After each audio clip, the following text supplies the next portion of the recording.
Hello and welcome back to my channel. We have another kind of hot take opinion video this week. I haven't done one in a while. I'm coming in real strong with my influencer / creator things I don't like video. I do have my notes in front of me on my phone. I've organized it where we have the general icks and then makeup icks. The word ick itself, I hate. It's so stupid, but it is the modern word for that feeling, so I kind of have to use it. I'm sure it's in the title of this video. I digress. There are timestamps down below if you just want to go and watch the second half of this video where I talk about my specific makeup icks and you don't care about the general stuff. Totally fine. That's what the timestamps are there for. My other disclaimers are I am not pointing out, like signaling out single influencers, creators. That is not what this video is about. I see it from time to time when I've seen these types of videos pop up that people will put the video up with the blanked out username, but you can still find the creators that way. So I'm not doing that. At the most, we're going to do some acting. What was my other one? Ooh, yes. I'm actually going to confess. I'm gonna do little confessionals throughout this video of these kinds of influencer-isms that I do or have done in the past. It's like a little bit of a peek behind the window, and it's something that I've never seen anyone confess before. I will talk about it when they come up. Okay, entering into the general category here. The first one is to be honest / honestly. If you listen, you will hear people say this all the time. I am one of those people. I am guilty of this, but I leave it in my videos very sparingly. Like I allow myself to say it maybe once a week. I edit it out a lot actually, because they're doing construction, sorry. If you watch beauty content, it's always like, to be honest, this is like the best blush in the world, or honestly, this is like my holy grail.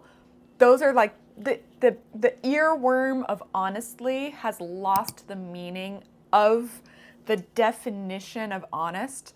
So it's just something that I've realized the word has become this influencer lingo and it's just lost all meaning. So when I hear someone say honestly, honest, to be honest, honestly, honestly, to be honest, it's just like, it's up there with it being like, this is so cute. It's so cute. And it's like, can we describe it a little more than just like, to be honest? Especially when it comes to very big influencers or creators. Always in the back of my head as a consumer, I'm like, are you being honest? Because in every single video that I've watched, you always say, honestly, to be honest with you.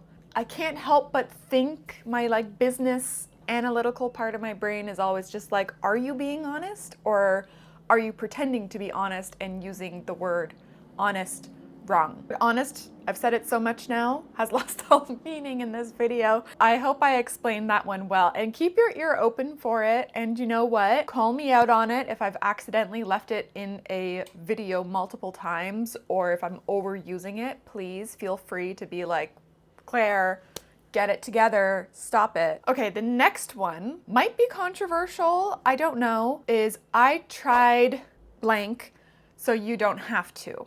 I hate these like, the phrase of like, God, I don't know, what could I hold up? I tried the Shiseido Kabuki so you don't have to. I tried the Garnier Frizz Tamer so you don't have to. Garbledygook, you know? I'm gonna get so creative coming up for different way to say phrases. I don't like it because no one has to do anything. You don't have to post on social media. No one has to do anything. No one has to buy a product, especially when it's like redundant of on YouTube. It's really, really bad of, I stayed in a 5-star hotel so you don't have to. Okay, but I would like to. So like, that's really rude and condescending of like, sorry you're poor, but I'm having the time of my life. That's how I read it. And if you do the whole like, so you don't have to as like a shtick, or you have like a playlist, of like shorts or something and like that's your thing on social media, just know that's how you come off. You just come off as like, I'm spending my money and you're all a bunch of pores. That could be brave yet controversial. I don't know. This one is very general for the general category, but rage baiting, it is so easy to rage bait. It takes a lot more inner strength to not rage bait online than it does to rage bait. So when someone is rage baiting, it's almost like taking a pass-fail course in school where it's like you can like barely participate in the class and you pass anyways and you get your grade. That's kind of like what rage baiting is, and I can say that because half-see for me, I used to try to do comedy content before doing makeup content, specifically in COVID. It wouldn't be here on YouTube, sorry.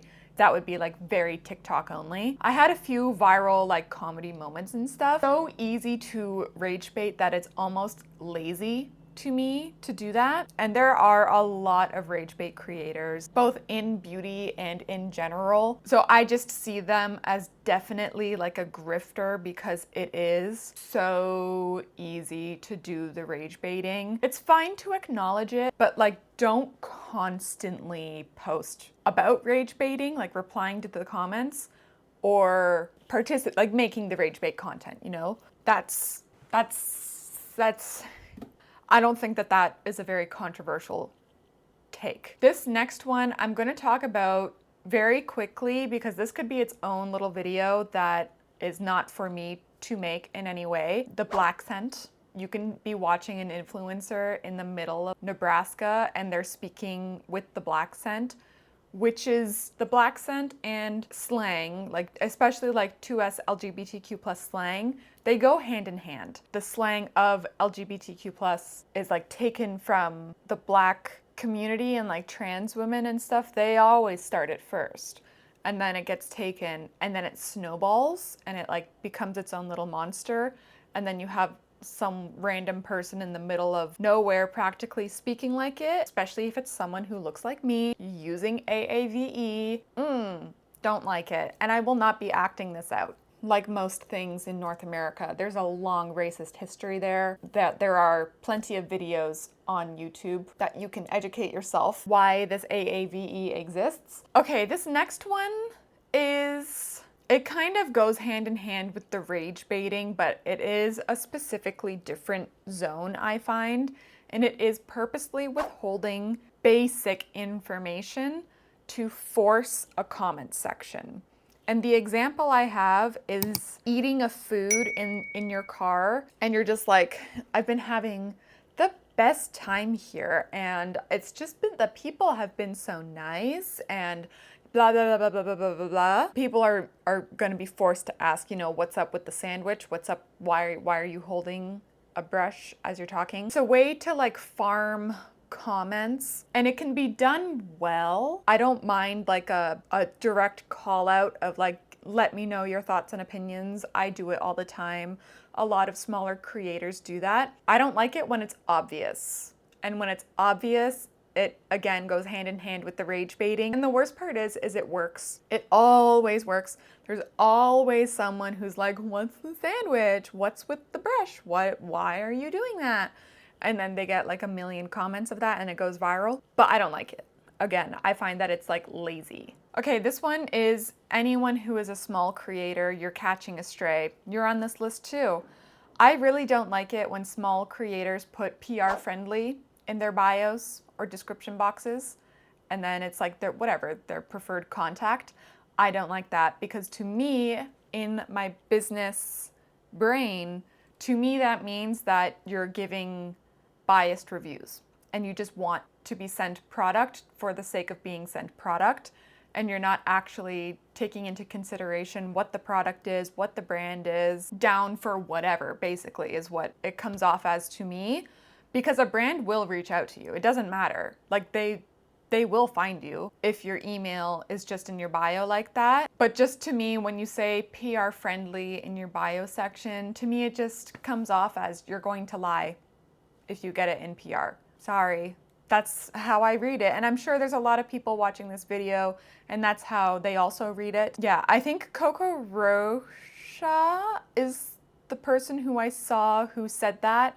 And I was kind of like, oh yeah, that is something, because she talked about how if you're a model or a photographer and you put published model or published photographer in your bio, that's also kind of like moot in a way, because that should be in your portfolio anyways, that it's a cover shot or it's a featured page spread shot. That should be in your portfolio and people will know that it's a magazine based on the layout. You don't have to put published very quickly. Specifically with the way the fashion industry works and stuff, if that publication is older than 3 months, it's old. And you shouldn't even be like promoting that in your bio section, especially if it goes over 6 months to like years and years and years and years. Let it go. Let it go, keep working, do it again. You know, just keep the ball rolling. Don't hyper focus on this one thing that happened in the past. Little rant over. Okay, this one is a very specific peeve of mine. It's not responding to a genuine comment on a newer video with minimal interactions on it. I'm not talking about an influencer who gets like 1,000 comments within 5 minutes. If you are a smaller creator watching this and you're panicking because you're like, I don't know if I do these things that this random person online apparently doesn't like. Not that my opinion carries much meaning, but this is like a one-on-one conversation. If you post online and you're looking for growth, it is kind of important to reply pretty quickly when comments start rolling in, because that does tell the analytics of whatever site you're posting on that you are paying attention and you are an active account. You know, if you get the likes, you get the shares, people are commenting, but you're commenting back at them, answering their questions, telling them yes, no, thank you. Don't interact with like negative comments, obviously, unless you want to be funny. Because if you do post a video, a concept, a short, an Instagram post, and then you don't open your social media again for like 2 or 3 days, it can be disappointing to someone who like really did want efficient answer, because especially things are currently on sale. Those 2 or 3 days of a comment result in someone not getting a product that you really like. I hope I kind of explained this one well. You should have a visual that you are actively interacting with comments. Otherwise, it can kind of make a video or a page or a channel kind of feel like a ghost zone, only posting and not really interacting. And people have outside jobs and stuff. They can't commit to being on their phones every single day. But ideally, on the day that you post, there should be at least an hour after posting that you are able to look at what's going on for you to interact with things. If you don't have the time, find a different time to post where you will have time. And it's a lot of work, and it's part of a lot of work that I think people don't really kind of pay attention to when they do start posting on social media. It's more than just posting, and you do have to be in that comment section. They kind of go hand in hand. Okay, this one is a classic ism that no one likes online. Come with me to the newest store opening, or come with me to the newest store opening on 5th Avenue. I'm really excited. I got my very own invitation yesterday and they emailed me and I was like so excited. So you're coming with me and we're gonna have such a fun time, and honestly it's gonna be self-explanatory. I don't like it when it's the bouncy of like, come with me. We're gonna go to the latest store and it's gonna be the best time. I don't like that, but I also don't like it when it's like a droning, monotone voice. It's almost like that I can't care less, but I'm cool voice. I don't like that one either. I'll just ignore the video, truly. Okay, now we're getting into the specifically makeup focused icks that I don't like. Project pan creators. I don't like it when the palettes are gross and dirty and it's like being shown to camera of like how much of a product you're using. This is the best kind of example that I have where you can like hold something up to the camera and it's just like covered in powder, or it's like completely caked around the outside because you can tell it's never been wiped away. I don't like it. And I find personally, you can use up a product and it can still be clean. You can use up a product and your things can still look nice and presentable to the camera. It kind of like ruins the mood. They hold it up and you're like, ugh, like that's horrible looking, you know, but it's like all over the place. This is as like dirty as I ever let a makeup thing ever become for me, because I'm a makeup germaphobe.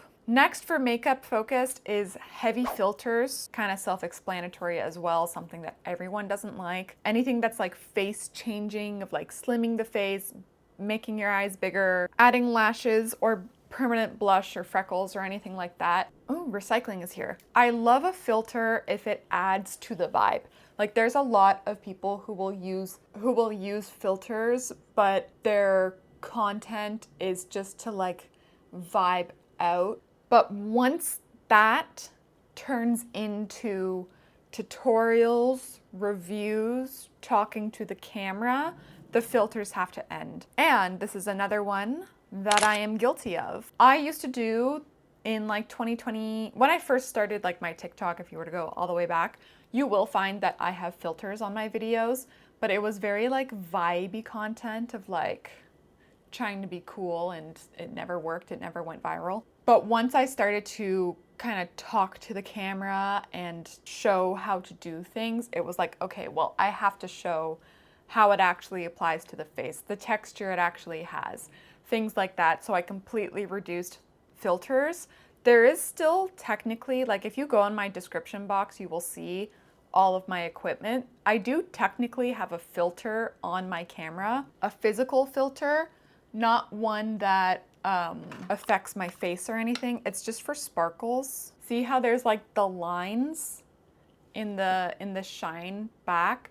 That's the star filter that I have on, and it's an 8 point, so there's 8 points to the star. So that's like the only kind of like vibey filter that I have when a sparkle catches the light and it can go ping. I've never done altering, but I did do blurring and stuff, but I don't do that anymore in all of my content. The only way that my face would look slightly more smooth would be the compression of the file size once you're uploading a video, especially on TikTok. TikTok has been so brutal recently with their compression. The next makeup kind of thing that I don't like is screaming at the camera to make someone stop scrolling. Stop what you're doing. This is the newest blush from News. Psychotic. Please don't do that. And it is an automatic block. If I see it, you're blocked. Sorry. So sorry. I don't need that energy on my feed. I really don't. This one is very, okay, this is like a niche one that I really, really hate, and it goes along with being like a makeup germaphobe. I'm just gonna act it out, and you guys tell me if you also hate it.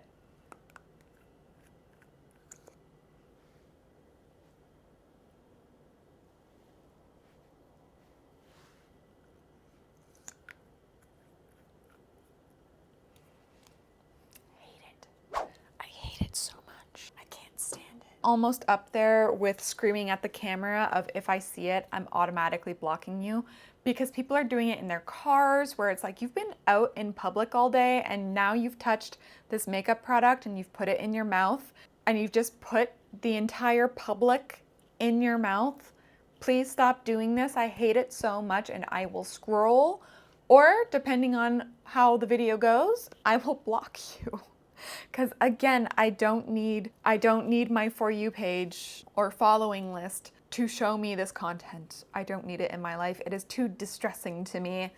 Makes me freak out. This is one that's it really bothers me for some reason. Just wiping off a dirty makeup brush when you're applying a new product or like an eyeshadow or something. I really hate that, because your brush already has product on it. The color of whatever it is that you're trying to show me is compromised because your brush is dirty. You should be using a clean brush with a new product. I feel like that's a very linear, easy to understand concept, and so many people don't do it.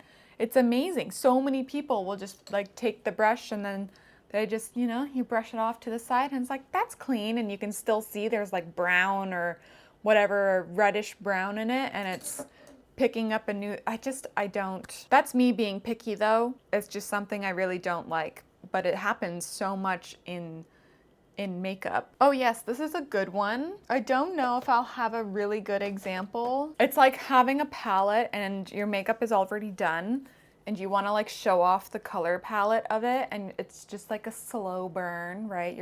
The person always slowly opens it, but once it's open, the palette is again covered with the powder, with the product, with whatever. It drives me crazy. You're like building up this tension of like, ugh, look at this color palette, and your palette is disgusting. Please clean the palette. Make it pretty. I'm sure the brand also would hate the fact that you're trying to show this like color story and it's literally disgusting. They would never be able to use it for anything because your makeup is gross and disgusting. Like, it's just, ooh, I hate it. I hate it so much. Keep your makeup clean. This video should be renamed to just please keep your makeup clean. That's the new name of this video. People need to clean their makeup. Okay, the last one that I have for the makeup section is the filler word vomit only about a makeup product. Things like that girl, ugh, yes. Oh my God, it's so good. Pretend I'm applying, it's like, ugh, yeah. It's that good. Ugh, I love it. And then it ends. You didn't tell me anything. You wasted my time. Let's open up a dictionary. Let's look at a thesaurus. Let's figure out some new words that we could use, you know, like it's not that hard. Give me something other than like word vomiting filler words at the camera. You know, I know people have short attention spans, but people also deserve language to be spoken at them. That was my list of like the influencer creator-ism things that I find relatively irksome and annoying, and reasons to maybe also block people. Could be brave yet controversial, maybe isn't. You tell me if you agree with anything in the comments. Again, keep the comments cute. We are not tagging certain creators. We are not doing that on this video. If I see it happening, I'll just turn the comments off. So behave yourself. If you liked this video, give it a like. If you liked me, thank you so much. You should consider subscribing so I can pop up in your feed more often. You can also follow me on TikTok or Instagram. Both are Claire Cuckoo as well. And I will see you in my next video. Bye.